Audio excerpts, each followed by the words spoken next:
Kalau suami istri sudah meninggal, apakah almarhum di alam sana masih ingat anak istrinya? Apakah yang dilakukan anak istrinya di dunia itu dia masih bisa menerima informasi, hanya tidak bisa melakukan apa-apa? Manusia hidup di 5 alam. Yang pertama alam roh. Belum ada kuku, belum ada bulu, belum ada tulang, belum ada sumsum, belum ada yang zahir. Namanya alam roh. Setelah dari alam roh pindah ke alam rahim. 40 hari dalam bentuk sperma, 40 hari dalam bentuk darah, 40 hari dalam bentuk daging, daging berubah menjadi tulang, tulang dibalut daging lalu menjadi makhluk yang sempurna. 9 bulan 10 hari. Setelah itu masuk ke alam dunia. Setelah dari alam dunia 63 tahun. Kata Nabi, umur umatku baina sittina wa sab'in, antara 60-70. Habis itu pindah ke 4 alam barzah. Di alam barzah ini yang paling lama. Yang meninggal, bayangkan Gajah Mada udah berapa lama di alam barzah? Yang meninggal tahun 1000, sekarang 2020, berarti sudah di alam barzah 1020 tahun. Jadi begitu bodohnya manusia mempersiapkan pensiun tapi tidak mempersiapkan alam barzah. Alhamdulillah Pak Ustadz, untuk pensiun sudah siap, 100 ruku sudah siap, tapi alam barzah belum siap apa-apa. Padahal pensiun sebentar, bahkan tak sampai pensiun sudah meninggal. Sementara alam barzah 1000 tahun menunggu hari kiamat. Yang kelima alam akhirat. Kelima-lima alam ini kita hidup. Alam roh kita hidup, alam rahim kita hidup, alam dunia kita hidup, alam barzah kita hidup, alam akhirat kita hidup. Kita tak pernah mati. Yang ada itu hanya berpisah ruh dari jasad, dan tidak ada roh gentayangan. Orang yang mengatakan roh gentayangan itu terlalu banyak nonton suster ngesot, sundel bolong, nyiblorong. Jangan sampai kita ceritakan ke anak-anak kita. Jadi kalau Abdul Somad meninggal, ruhnya di mana? Ada beberapa riwayat. Riwayat pertama mengatakan ruh orang baik tempatnya illiyin, ruh orang jahat tempatnya sijjin. Pendapat kedua mengatakan ruh itu tempatnya di alam kubur. Ruh yang ketiga mengatakan, pendapat Imam Malik, al arwahul mursalah, ruh itu dilepaskan Allah Subhanahu wa taala.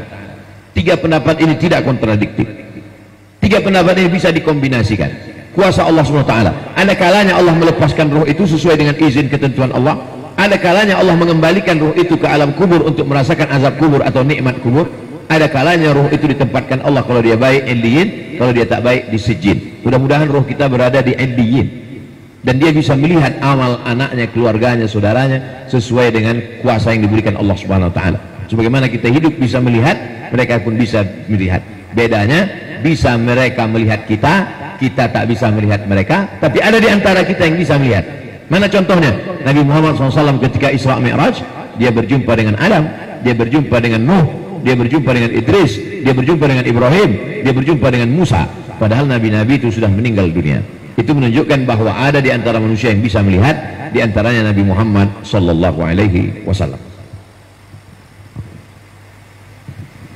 Pertanyaan terakhir, Pak Ustadz, UAS itu sudah Ustadz Abdul Somad yang sering saya tonton hanya lewat YouTube. Salam sesama anak Riau dari Duri di Riau. Pertanyaan saya keluar dari topik. Saya hanya ingin bertanya tentang hadis membunuh cicak. Kesannya Islam mewariskan dendam, dan Islam adalah agama yang penuh kasih. Bagaimana menurut Pak Ustadz? Hadis membunuh cicak itu hadisnya sahih, bahwa dosa cicak karena dia tidak ikut memadamkan api ketika Nabi Ibrahim dibakar. Burung pipit ikut meneteskan setetes air, lalu kemudian kata yang lain, burung pipit, kenapalah kau teteskan air, toh tidak bisa memadamkan. Burung pipit menjawab, aku teteskan air saat Ibrahim dibakar, tidak bisa setetes air itu memadamkan, tapi paling tidak nanti di akhirat ketika aku ditanya Allah, apa yang kau lakukan waktu Ibrahim dibakar, aku ikut meneteskan air, walaupun tidak bisa, hanya sekedar menjawab pertanyaan Allah SWT. Lalu kemudian cicak bukannya ikut memadamkan, malah menghembus api. Maka cicak itu pertanyaan tadi seolah-olah dendam. Yang salah itu kan kakek neneknya cicak dulu. Cicak yang sekarang kan nggak berdosa. Kata cicak sekarang, apa salah dan dosaku? Kenapa aku ikut? Sebetulnya hikmah di balik itu adalah jangan sampai kita mewariskan satu perbuatan jelek sehingga anak cucu kita ikut melakukan.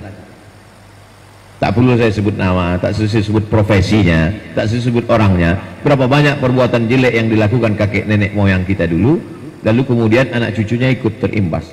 Dalam Islam tidak ada khusus untuk manusia, bukan binatang. Wala taziru waziratu wizra ukhra. Dalam Islam tidak ada dosa warisan. Orang tidak memikul dosa orang lain. Tapi bahwa orang melakukan perbuatan suatu kesalahan, nanti orang akan, itu siapa? Itu anak yang cucu koruptor itu dulu. Itu kena. Kita ambil iktibar pelajaran dari situ. Ini cicak, ini binatang. Masalah membunuh cicak, membunuh itu karena kotorannya. Kotoran cicak itu, cicak kalau sudah, mungkin bapak ibu di komplek ini tidak tahu betul tentang cicak ini karena rumahnya mewah-mewah sampai cicak tak berani masuk. Tapi bagi orang yang tahu rumahnya pernah dimasuki cicak, cicak itu kotor sekali. Masuk deh berapa banyak. Ustaz Somad, apa hukum minum air cicak? Apa maksudnya air cicak? Memang dia buat susu kaleng. Setelah selesai susu kaleng diminum, masih sayang juga kalengnya mau dibuat apa gitu, lalu rupanya cicak sudah mati. Bangkai cicak ada 3 ekor. Cicak ini jahat sekali ke makanan sekali. Tapi dalam Islam tetap membunuh tidak boleh menyiksa. Idza qataltum fa ahsinul qitlah. Kalau kau membunuh, bunuh sekali bunuh. Jadi kalau ada cicak nampak sekali bunuh mati. Begitu juga dengan lalat. Lalat mengganggu, sekali bunuh mati. Jangan gara-gara cicak kakek moyangnya dulu tidak ikut memadamkan malah mengembus, lalu ditangkap, hari ini kakinya dulu potong, besok kaki satu lagi. Tak boleh menyiksa binatang. Binatang sedang sholat boleh membunuh binatang. Allahu Akbar, nampak ada binatang, uqtulul aswadaini fis shalah. Bunuhlah 2 binatang fis shalah, walaupun kau sedang sholat. Sedang sholat boleh. Apa itu yang dibunuh dalam sholat? Al-thu'ban, al-af'a wal-thu'ban, al-af'a wal-aqrab, al-thu'ban wal-aqrab. Thu'ban af'a artinya ular, aqrab kalajengking. Boleh membunuh 2 yang hitam, ular dan kalajengking. HP hitam tak masuk. Ya, nanti jadi alasan sholat matikan HP. Kenapa? Bunuhlah 2 yang hitam, salah satunya handphoneku ini. Bunuhlah 2 yang hitam walaupun kau sedang sholat. Jadi saya mau menjelaskan bahwa hadis tentang membunuh binatang tidak hanya pada cicak, ular, kalajengking, lalat, lalu kemudian ini termasuk cicak. Nah, jadi pemahamannya secara umum. Jadi Islam tidak mewariskan kita menjadi pendendam untuk membunuh hanya sekali pukul mati. Itulah yang dapat saya jawab, yang saya sampaikan. Mudah-mudahan bermanfaat dan bermakna. Pertemuan kita ini mendatangkan barokah insyaallah. Amin.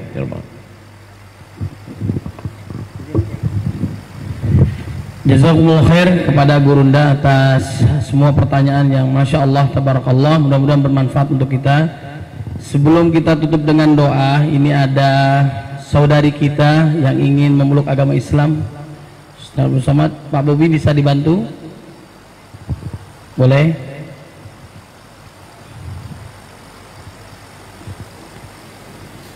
Mohon kepada Gurunda untuk membimbing proses syahadatain pada saudari kita yang ingin masuk Islam. Ini bukti bahwa Islam rahmat untuk semua.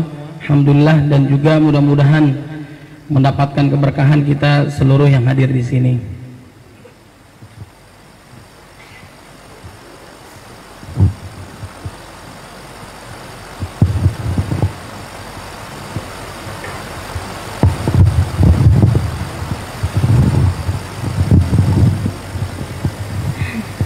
Pegangin aja. Ya, kembali aja. Oh ya.